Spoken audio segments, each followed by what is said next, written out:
Fala galera, beleza?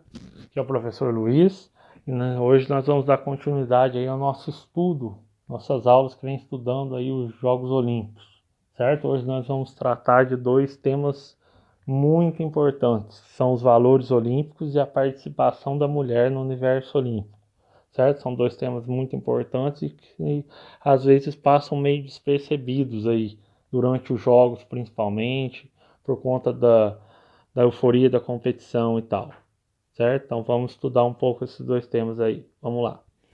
Primeiro, turma, vamos falar aí dos valores olímpicos, vamos falar um pouco do olimpismo, dar uma relembrada no que é o olimpismo, certo? Vamos falar um pouco sobre o fair play, enfim, e alguns lemas olímpicos aí relacionados aos valores que eles tentam, as Olimpíadas têm como objetivo de passar para a sociedade. Muitas vezes conseguem, outras vezes não. Então vamos lá. Primeiro, turma, relembrando aí o olimpismo. O olimpismo, a gente tem que lembrar que são um conjunto de valores filosóficos e pedagógicos que foram criados lá atrás pelo Pierre de Coubertin, que foi o Barão de Coubertin, né, o criador dos Jogos Olímpicos da Era Moderna, certo? E esses valores que dão o significado pedagógico e filosófico aí das Olimpíadas, né? Que são um conjunto de valores aí que os Jogos Olímpicos tentam passar para a sociedade. Essa era a ideia inicial do Barão de Coubertin, certo? E hoje em dia a gente tem que lembrar que os Jogos Olímpicos são o maior evento da contemporaneidade, certo? Ou seja, em matéria de cultura e esporte, não existe nenhum evento com tamanha abrangência. E também, pessoal, o olimpismo faz parte da cultura da humanidade, ou seja, esses valores olímpicos, eles vêm se desenvolvendo, mas eles têm início desde os Jogos Olímpicos da Antiguidade, certo? Nós já estudamos que o pessoal daquela época, os gregos, realizavam jogos, mas os jogos tinham um objetivo claro de homenagear deuses, heróis, tinham um significado religioso, então eles tinham valores, certo? Esses valores foram evoluindo aí ao longo do tempo, até chegar hoje nos valores dos jogos da era moderna, certo?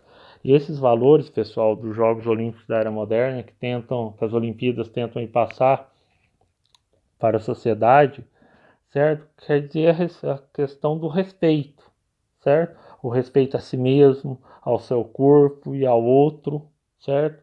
Ou seja, o respeito ao adversário, ao meu colega de competição, certo? Bem como respeito aos regulamentos, árbitros, jurados, aos envolvidos com o esporte, torcedores, todo o pessoal das organizações, o pessoal que fica por trás, é, das delegações, comissão técnica, desde o roupeiro lá que arruma a roupa, que ajuda o esportista e tal, com alimentação, enfim. Um respeito a qualquer pessoa que se envolva aí com o esporte. E, principalmente, claro, respeito ao meio ambiente, certo? Então, turma, falando agora de fair play, né? Como a gente fala muito de respeito e tal, a gente vai falar de fair play. É, o significado, a tradução livre de fair play, certo? Do inglês para o português é jogo limpo, tá? Tá aí nessa coluna da esquerda aí, grifada de azul escuro aí, certo? É o jogo limpo, certo? E o que ele tenta promover, o fair play? O fair play tenta promover um conjunto de princípios éticos que orientam a prática esportiva. É o que a gente já falou, respeito às regras, aos jogadores, aos competidores, aos adversários, aos torcedores e até ao meio ambiente. Sempre de uma forma limpa, honesta, certa, justa, tá bom? E o fair play remete muito, turma, ao uso das próprias capacidades para superar os seus adversários, certo? Então é aquele negócio, o competidor tem que estar sempre se superando para conseguir vencer os seus adversários de uma forma justa. E o fair play tenta combater, certo? Formas ilícitas que objetivam a vitória, né, tirar vantagem de alguma situação ou de algum acontecimento, certo? Que não seja legal, tá bom? Subornos, né? A gente tem vários casos aí de suborno no esporte. Suborno, para quem não sabe, lógico, é você pagar um dinheiro para alguém, para uma equipe, um competidor ganhar ou perder um jogo, porque esse resultado vai te favorecer, certo? Um jogo, uma competição, seja lá qual for, certo? E também uma parte aí que a gente já teve, um tema que a gente já estudou em aula, que é o doping no esporte, que é o uso de substâncias que aumentam o desempenho, certo? Que é o conceito de doping esportivo. Aqui é o logo da FIFA, tá? Que a gente vê muito isso em jogos da FIFA, jogos de futebol, mas o fair play que é uma peça-chave dos valores olímpicos.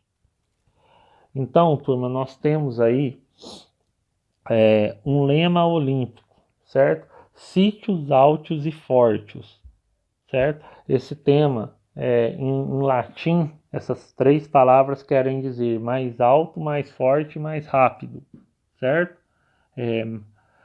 Mais alto, mais forte, mais rápido. Então esse é o lema olímpico, tá? É, o lema olímpico, pessoal, se inspira muito na capacidade de superação, certo? O espírito de superação dos atletas. O espírito de superação dos atletas superarem os seus próprios limites, certo? Então, por isso aí a imagem da Fênix, né? Para quem a gente não sabe, a Fênix é uma ave mitológica e diz a mitologia que quando ela era destruída, ela era queimada, certo? Ela conseguia ressurgir das próprias cinzas e todas as vezes que ela ressurgia das próprias cinzas, ela ressurgia mais forte, maior ainda, né? Então esse é um lema aí de superação dos Jogos Olímpicos.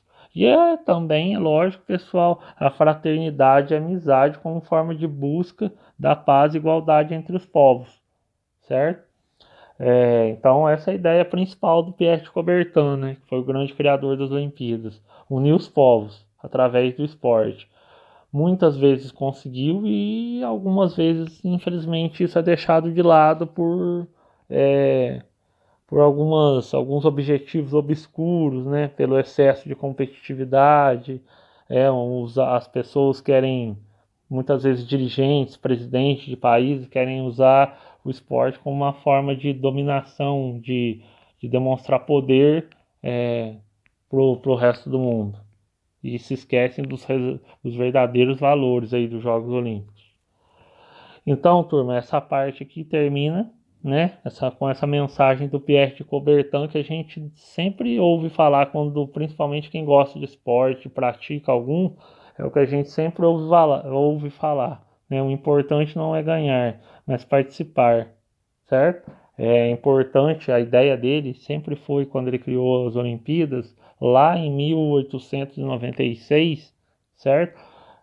O lema dele era essa: o importante não é ganhar, o importante é participar, estar envolvido, se interagir, conhecer outras pessoas, enfim, tudo através do esporte, certo?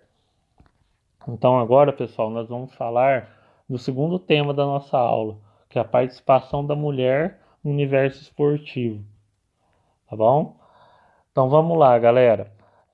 Primeiro, turma, para a gente se situar, as mulheres eram privadas da cidadania, do direito à cidadania, ou seja, elas não tinham direito a votar, a participar de eventos públicos, a sair com liberdade na rua, que dirá de praticar esportes. É lógico que não, né? Elas eram totalmente excluídas da prática esportiva, certo? É, então, pessoal, e isso naquela época, é, as pessoas, as mulheres, fossem elas casadas, solteiras, enfim, ou não, é, quando acontecia uma violação dessas regras, as mulheres eram mortas, eram jogadas de um penhasco, certo? E então a punição contra essa regra de mulheres praticar esporte era a morte, certo? Então as mulheres simplesmente não tinham nenhum direito naquela época, nos jogos da antiguidade, certo? Era privação da cidadania mesmo. Então, pessoal, foi criado os Jogos Eranos, certo? Criou-se naquela época, lá atrás, né, nos Jogos da Antiguidade, os Jogos Eranos. O que são os Jogos Eranos? São os jogos em homenagem à deusa Hera. Esses jogos eram exclusivos para as mulheres. Então, as mulheres tinham, digamos assim, um jogo, um evento esportivo dedicado a elas, certo? Para homenagear uma deusa, a deusa Hera, certo?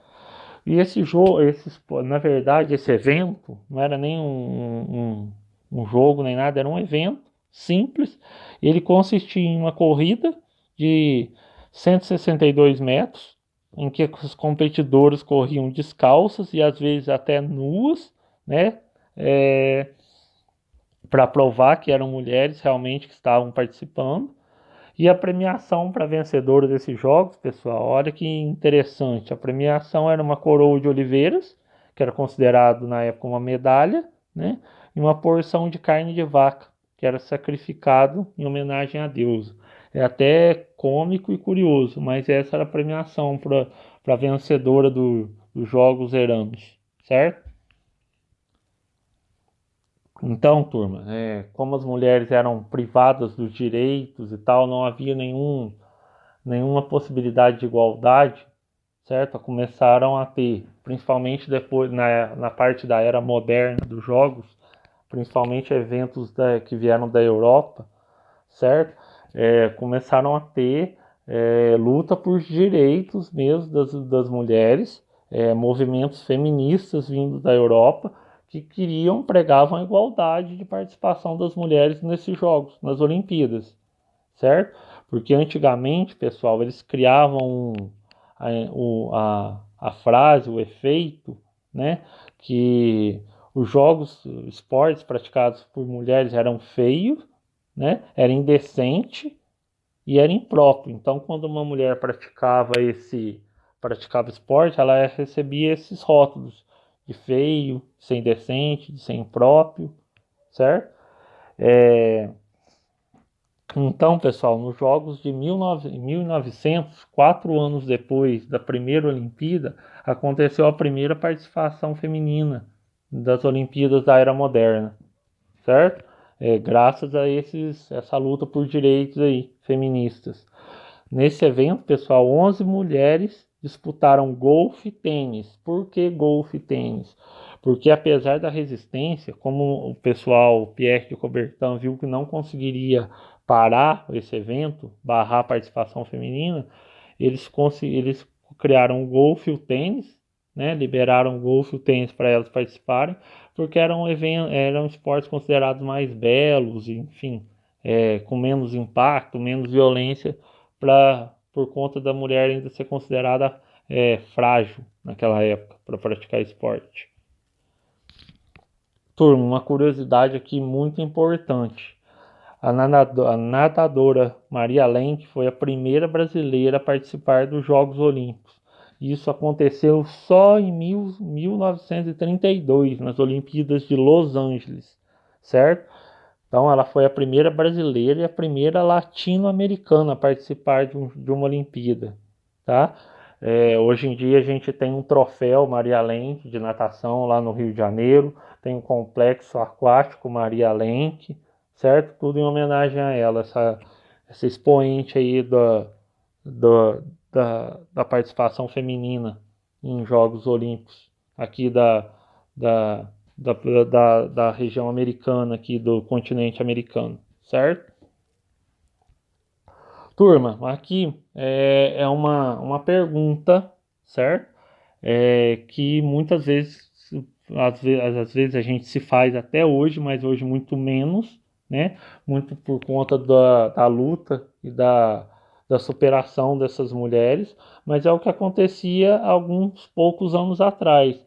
É uma pergunta: o esporte não é coisa de mulher, certo?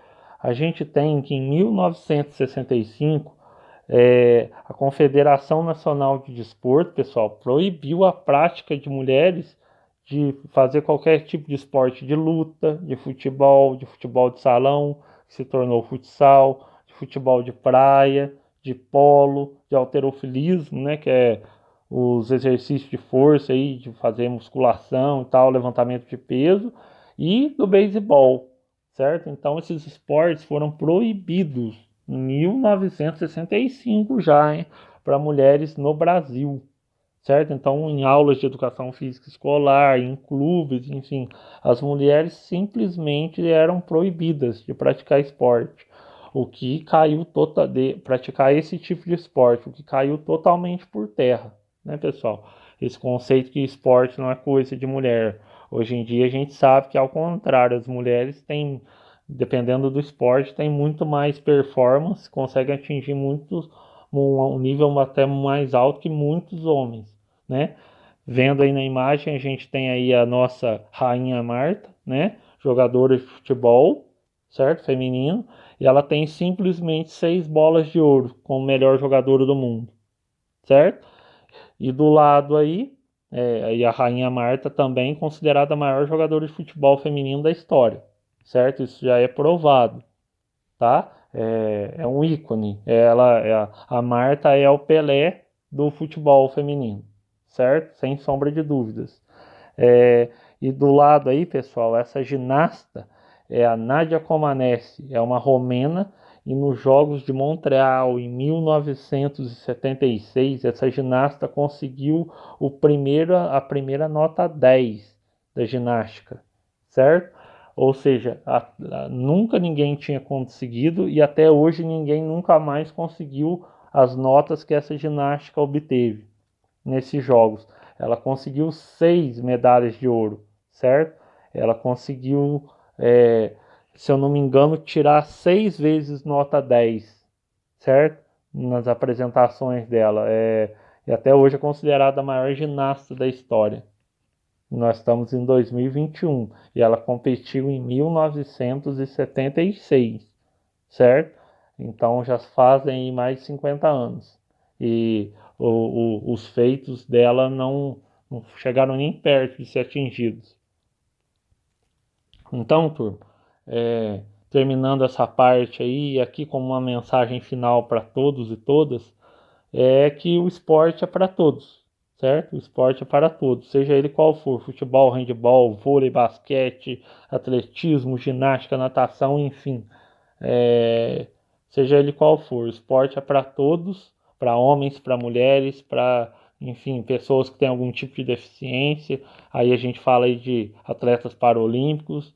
O esporte é para todos, tá? Seja quem for, né? O importante é participar, se superar cada vez mais, conseguir cada vez mais superar os seus próprios limites, né? Sempre de forma limpa, leal, certo? Mas sempre está se superando. Esse é o grande lema aí dos Jogos Olímpicos, das nossas Olimpíadas. Beleza, galera? Aqui nossas referências, que vocês já sabem, né? Que é o livro da Kátia Rubio. E é isso aí. Nos vemos na próxima aula. Não deixe de fazer a atividade do Classroom, galera. Referente a essa aula. Caprichem lá. Grande abraço. Qualquer dúvida é só chamar. Saudações.